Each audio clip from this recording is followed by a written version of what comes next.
President Abraham Lincoln was also thinking of bold action 150 years ago when he said, "The dogmas of the quiet past are inadequate to the stormy present.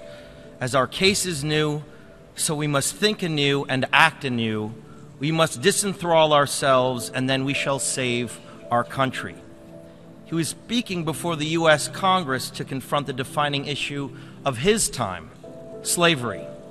Everyone knew it had to end, but no one had the political will to stop it.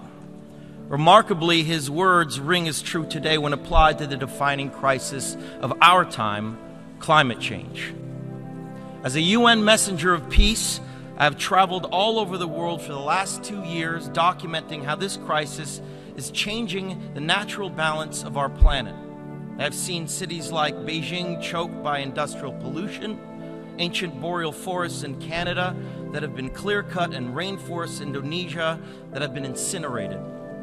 In India, I met farmers whose crops have been literally washed away by historic flooding.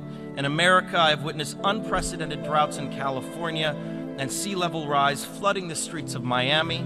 In Greenland and in the Arctic, I was astonished to see that ancient glaciers are rapidly disappearing, well ahead of scientific predictions.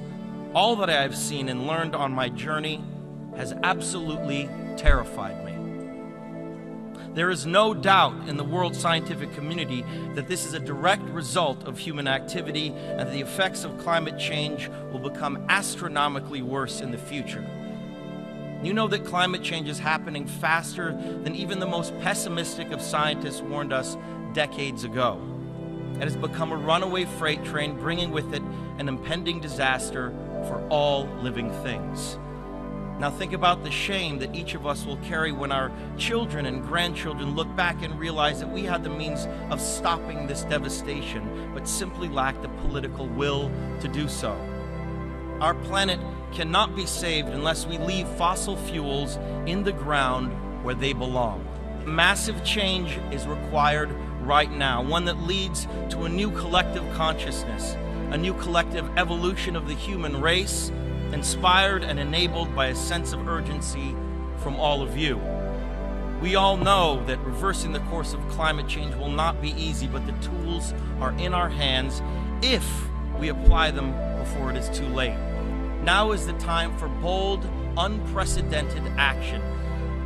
It is time to ask each other, which side of history will you be on? As a citizen of our planet, it is time to declare no more talk, no more excuses, no more 10-year studies, no more allowing the fossil fuel companies to manipulate and dictate the science and policies that affect our future. Lincoln's words still resonate to all of us here today. We will be remembered in spite of ourselves.